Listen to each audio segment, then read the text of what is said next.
Olá, senhoras e senhores, sejam bem-vindos aqui ao nosso desafio de férias para o exame de ordem. Eu me chamo Bruno Giancoli, sou professor de Direito Civil e vou acompanhá-los aqui nesse nosso encontro, nesse nosso desafio para falar um pouquinho sobre a prova da OAB, especificamente sobre a prova de Direito Civil.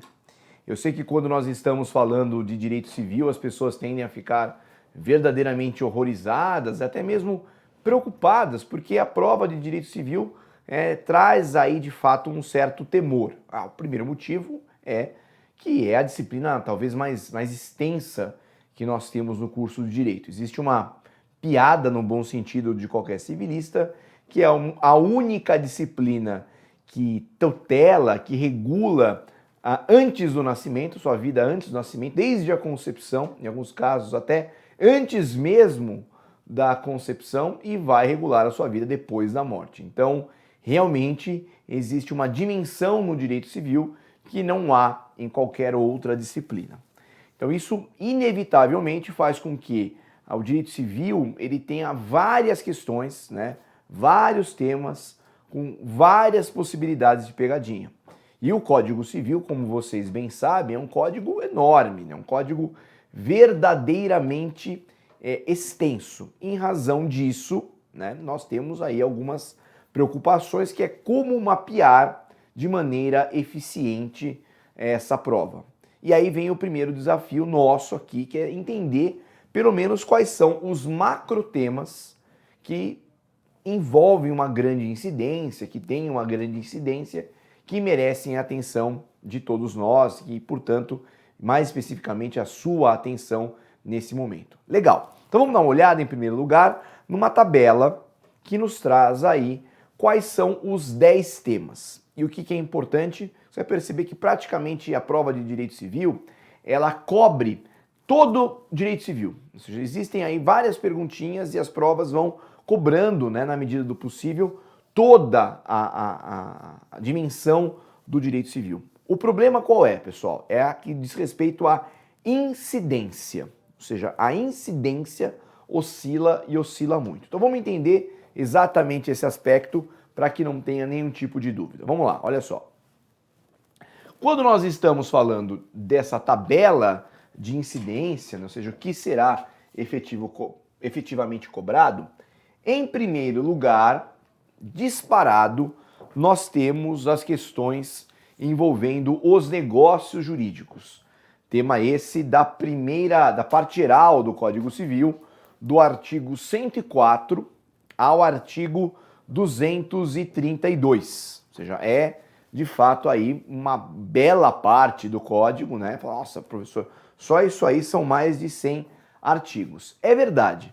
Só que quando nós estamos falando de negócios jurídicos, muito embora seja uma parcela bastante grande, algo muito cobrado, o tema dos negócios jurídicos, ele envolve o estudo, num primeiro momento, pessoal, de questões como os defeitos do negócio jurídico. Então, você tem aqui a questão dos defeitos.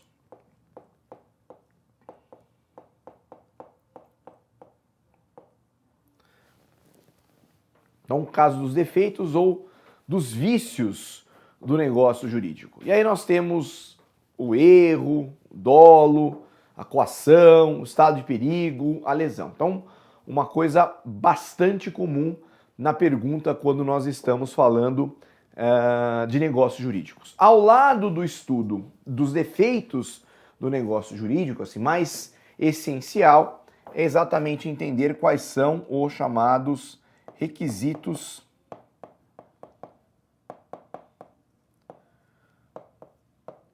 de validade.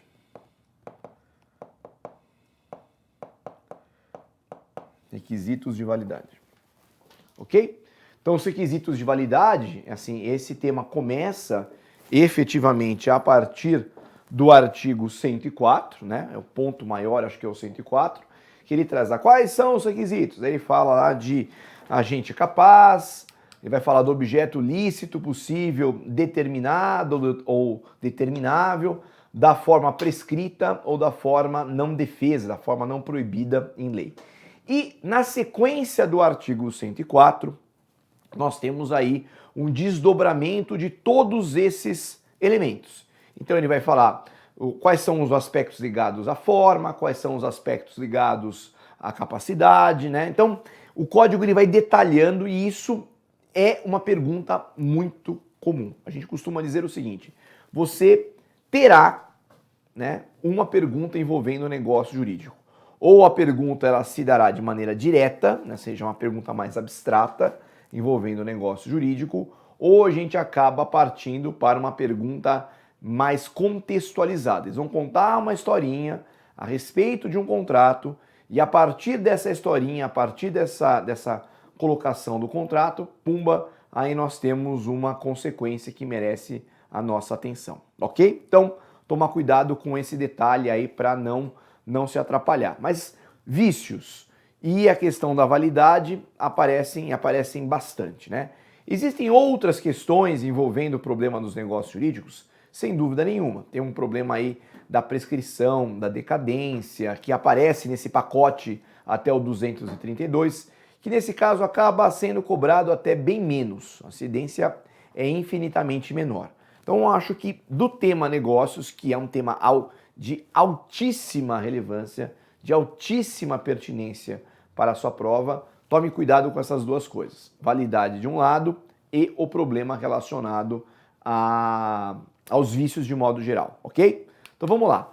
Em segundo lugar, quando a gente fala sobre incidência na prova da OAB, temos que tomar cuidado com o tema do pagamento, né? Pagamento que vai falar aí basicamente do artigo 304 ao artigo 388, né? 304 ao 388. E aqui, pessoal, ponto importante. O que a OAB gosta e onde vocês devem tomar um certo cuidado? Tomar um certo cuidado com a questão do chamado pagamento indireto. Pagamento indireto. Então, pagamento indireto passa a ser um tema que exige a sua atenção, que merece a sua atenção obrigatoriamente, ok? E aí é exatamente as formas indiretas de pagamento. O caso da compensação, né, consignação, imputação, novação, são todas essas as formas que vão ser discutidas, que vão ser debatidas e que precisam ser avaliadas, que precisam ser verdadeiramente compreendidas. Então, cuidado com isso daí. Também não deixe de analisar as questões relacionadas ao pagamento, chamado pagamento direto.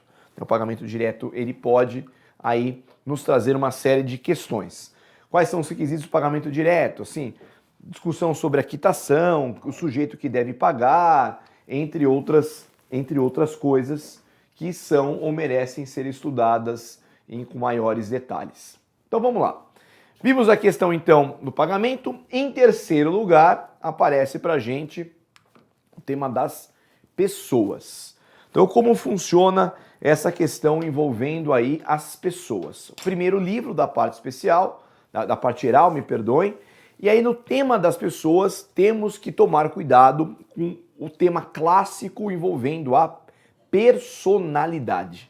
Então, o estudo da personalidade acaba sendo aí disparadamente o mais importante de todos eles e, consequentemente, né, exige do candidato uma atenção muito, muito grande. Se ele não souber esses momentos, como se dá a aquisição da personalidade, da pessoa natural, da pessoa jurídica, como se dá a extinção, por exemplo, a questão envolvendo a morte presumida, né? A questão da morte presumida passa a ser super importante e, portanto, merecedora de uma atenção de todos os senhores e de todas as senhoras.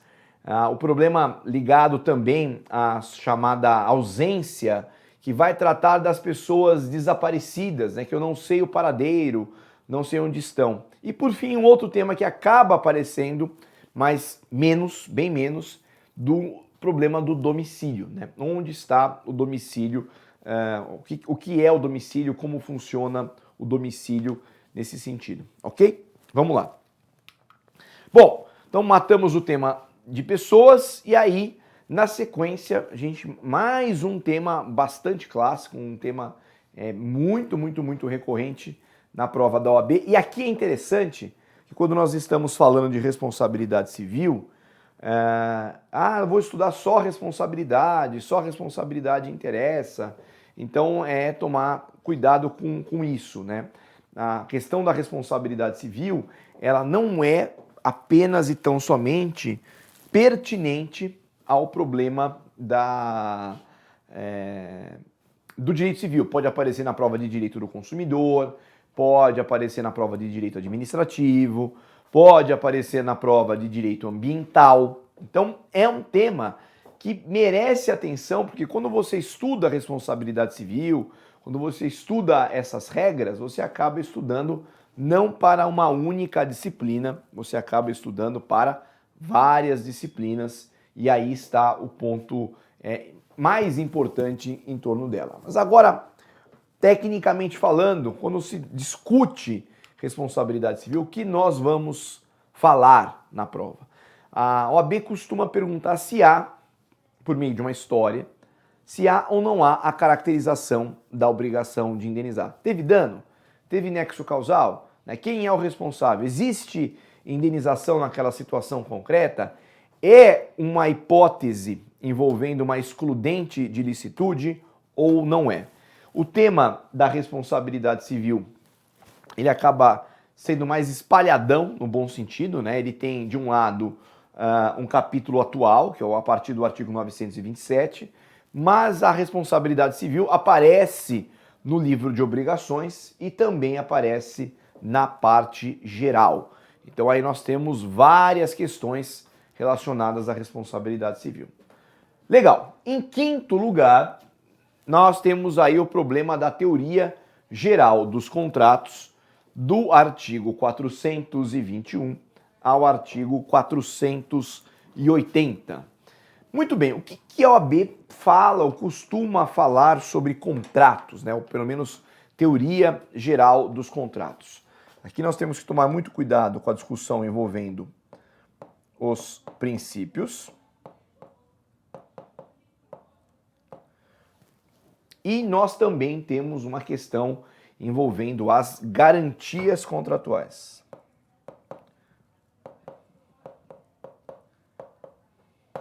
Garantias contratuais. Então, mas o que são, professor, essas garantias contratuais? Nós aqui falamos da evicção, nós estamos falando aqui dos vícios redibitórios, e esse tema acaba tendo uma conexão muito profunda com outros pontos, né? Por exemplo, com o direito do consumidor. Então a OAB explora a diferença dos vícios do CDC com os vícios do Código Civil, que podem dar esse engasgo, podem dar esse embaraço, por exemplo.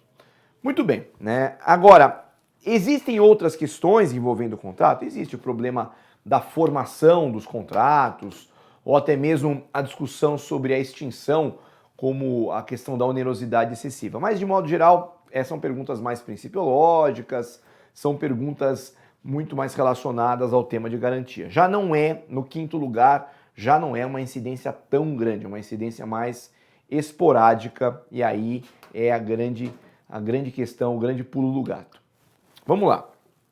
Quando a gente fala sobre direitos reais sobre coisa alheia, nós temos de um lado o estudo da propriedade, né, em sexto lugar o estudo da posse, do artigo 1196 ao artigo 1223. O tema da posse é um tema interessante, você deve lembrar, porque ele envolve, de um lado, uma discussão do direito civil, e de um outro lado, essa questão também pode aparecer no direito processual civil, a discussão envolvendo as chamadas ações possessórias, ou seja, como funciona essa questão das ações possessórias. Bom, na prova de direito civil, efetivamente, nessa prova, ao falarmos da posse, né, o que merece aí a sua atenção? Ou seja, ao falarmos de posse, você deve tomar muito cuidado com a classificação da posse. Então essa diferença entre posse direta, posse indireta, posse exclusiva, com posse justa, posse injusta, posse de boa-fé, posse de má-fé, essas são as questões envolvendo posse, o problema da classificação. E agora sim, chegamos no sétimo lugar, né, o sétimo tópico de incidência que nós temos aí a nossa atenção. E aí nós estamos falando, nesse sétimo lugar, dos chamados direitos reais sobre coisa alheia. E como é que funcionam, portanto, os chamados direitos reais sobre coisa alheia? Nós temos o direito de propriedade, de um lado, ok? E de um outro lado, esses direitos reais que incidem sobre a propriedade alheia, por isso direitos reais sobre coisa alheia. Aí o problema da superfície, o problema do penhor, da hipoteca, da eventualmente discussão do usufruto, do uso, da habitação, né? Então tem todas essas questões que são conceituais, o que é cada um, qual é o objeto de cada um, é uma parte do Código Civil extremamente detalhada, tá? Estudar direitos reais é difícil porque tem muito detalhe, muita norma. Então os direitos reais sobre coisa alheia são mais conceituais, ou seja, o que é um, o que é outro, o examinador meio que quer saber se você consegue ter esse diagnóstico, se você consegue ter aí um panorama a respeito desse assunto. Tudo bem? Beleza? Então vamos lá, vamos continuar aqui. Em oitavo lugar, nós temos as entidades familiares. Entidades familiares. Entidades familiares, leia-se o estudo do casamento, o estudo da união estável, né? O estudo da família monoparental, né? Como é que essas entidades se comportam e como elas vão agir. Pois bem, como isso tudo funciona, né, na prova da OAB? A OAB, naturalmente, se nós olharmos essa prova, nós temos uma análise, né, mais clara do casamento. Ou seja, o casamento acaba sendo o ponto de destaque ou um ponto importante em torno das entidades familiares. Ou seja, o comportamento técnico das entidades familiares é o comportamento que mais nos interessa dentro desse aspecto, né? Como há o posicionamento, como há o situacional envolvendo isso tudo. Nono lugar, o estudo da propriedade. O estudo da propriedade, ora tem grande incidência, ora tem uma incidência menor, né? Ora tem uma importância grande, mas em modo geral eles gostam muito da discussão sobre função social da propriedade e entra nesse pacote, vez ou outra, perguntas sobre condomínio, né? Questões de ordem condominial. E ao falarmos da questão condominial, a gente acaba buscando, né, procurando entender o que são esses elementos. Muitos dos elementos do condomínio que são cobrados é bem do dia a dia condominial, deveres dos condôminos, o problema até mesmo da relação do direito de vizinhança, como é o caso do uso anormal da propriedade e assim por diante. Por fim, mas não menos importante, temos o estudo envolvendo a sucessão, né? Direito de sucessão, que aí ele é dividido, né? Se vocês olharem, é o último tema do direito civil, ele é dividido entre as disposições gerais da sucessão, regras gerais, e o estudo de regras especializadas entre a sucessão legítima e a sucessão testamentária. Neste caso, especificamente, quando nós estamos falando sobre sucessão, é legal que você fique atento ao problema das disposições gerais.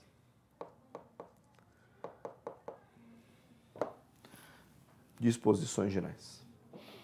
Então, como funcionam as disposições gerais? Onde se dá a abertura da sucessão, né? Quem é a pessoa responsável por administrar?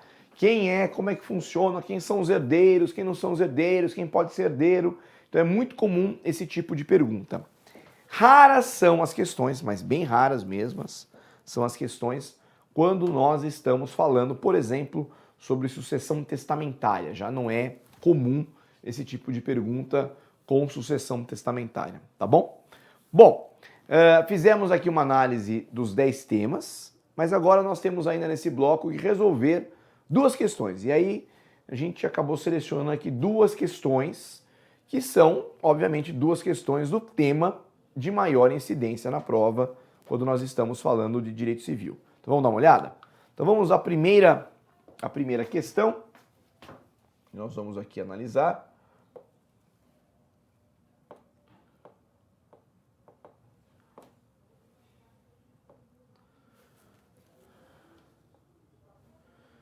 Que aparece para a gente aqui. Então, sobre o instituto da lesão, é correto afirmar. Então, quando nós estamos aqui falando sobre lesão, nós estamos tratando exatamente sobre o que, pessoal? Estamos falando sobre vícios de vontade, né? Vícios. Tema importante envolvendo a questão dos negócios jurídicos. O Instituto da Lesão, ele aparece num único artigo, né, apenas um, que é o artigo 157. Artigo 157 do Código Civil.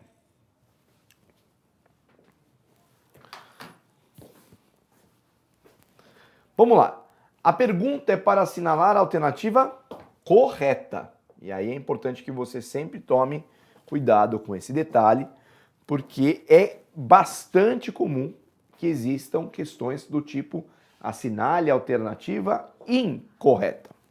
Então, vamos ler as 4 alternativas primeiro. Os efeitos da lesão podem se manifestar no curso do contrato, desde que sejam provenientes de desproporção entre as prestações existentes no momento da celebração do contrato. Letra B. A desproporção entre as prestações deve se configurar somente no curso do contrato. Letra C.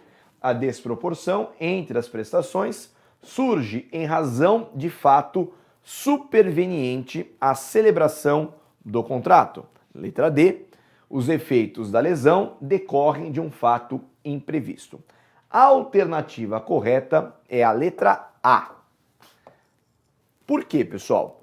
Porque a lesão é uma falha de formação. O vício do negócio, ele se manifesta quando o negócio surge, quando o negócio é formado. Portanto, no momento da celebração. É apenas no momento da celebração que a gente vai ter o problema da lesão. Então, nesse caso, não é no curso do contrato. Por isso que essa parte aqui está errada. Ele pode até mesmo, né, ter efeito no curso, mas ele existe a partir do momento em que você celebra. A letra C, ela está errada, porque ele fala que é sempre em razão de fato superveniente. E não é de fato superveniente, é no momento da celebração. E a letra D também está errada, porque ele fala de um fato imprevisto, né? Uma lesão não tem nada a ver com teoria da imprevisão, que aparece no artigo 317. Então, a questão número 1, ficamos com a alternativa A. Questão número 2, e a última questão aqui que nós vamos resolver nesse nosso bloco. Diz lá, um produtor agrícola e uma companhia que produz derivados de sementes de soja pactuaram que a companhia compraria a próxima safra colhida pelo produtor. Então nós estamos falando aqui de um fato, de um evento futuro. De um evento futuro. Ficando o negócio jurídico condicionado à efetivação da colheita. A cláusula em questão constitui. Bom, já podemos tirar aqui o seguinte, não é letra B, ok? Porque não é um encargo, é um evento futuro e é um futuro incerto. Eu não sei dizer se existirá a colheita ou não, ok? Mas ele coloca de uma maneira bem clara, ficando o negócio jurídico condicionado à efetivação da colheita. Ou seja, o negócio jurídico somente produzirá efeitos se tiver a colheita. Então, enquanto não existir a colheita, este negócio, os efeitos nesse negócio estão suspensos. Então, a alternativa correta, que é importante, é a alternativa C. Condição suspensiva é a resposta. Muito bem. Espero que você tenha gostado dessa nossa aula, que você tenha aí efetivamente compreendido quais são os principais temas envolvendo o direito civil, né, que você procure aqui fazer o curso, né, o nosso curso extensivo, que o objetivo do curso extensivo é justamente esse, fazer com que você consiga se preparar e estar devidamente habilitado para fazer, né, compreender todos esses temas. Agradeço muito a sua atenção, agradeço a sua disponibilidade de vir aqui, aprender mais um pouquinho. Espero vê-lo ou vê-la num futuro muito próximo nas nossas aulas de Direito Civil aqui do meu curso. Até a próxima!